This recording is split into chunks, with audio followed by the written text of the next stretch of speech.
how? We want justice, you say how? We want justice, you say how? End the siege on Gaza now! End the siege on Gaza now! We want justice, you say how? Trump might be better because he doesn't like to get us in wars. So while you might think that might be the worst, I don't know. I'm optimistic that after all the bloodshed he's seen, maybe he'd be willing to end the wars. Seems like he might. I voted uncommitted in the primary because I'm very opposed to this administration's handling of the current situation in the Middle East. But when it comes to the general election, I feel like I'm hoping the administration will start changing its policies with regards to the Middle East conflict and stuff like that. But when it comes to the day of the election, I think honestly at the end of the day I will still vote for whoever the Democratic nominee is. But I do know there's a lot of people that are still very angry at the administration's handling of what's happening in Gaza and in Palestine, and personally, they have every right to be upset. I generally vote Democratic, but it all depends on what the nominee, if it is Kamala Harris, what her stance will be on Israel and the war in Gaza. So if she looks as if she's going to be a force for an immediate ceasefire, then she will have my vote.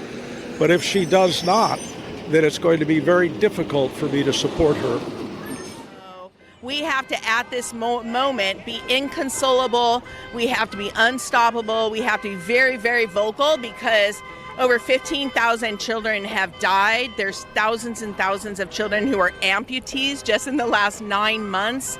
And, 39,000 people have been slaughtered. Voting uncommitted, it sent a message. And I feel like all the people that are consistently calling their representatives daily, to the point where having staffers in the halls of Congress are being told not to answer calls from constituents because so many of them are calling in opposition to the war in Palestine. I do not believe that an uncommitted vote is a vote for Trump. I think it's a vote that sends a message to the Democratic Party. And if it's a close race, it can be a powerful message. Or local elections or local politicians, like their views on international conflict don't matter. But it does, because by having cities and local leaders, stand in solidarity with Palestine, we're seeing results. We're seeing congressmen that before were not saying anything are starting to pay attention because their largest cities in their district are passing ceasefire resolutions. That sends a message to the state leaders and the federal leaders, and I feel like it can't be understated its impact on not just federal elections, but state and local elections. And I'm definitely voting for Jill Stein. She's just so amazing. Every time she speaks, it's exactly what I want to say. 45 years I live here. For the first year of my life, I'm very depressed.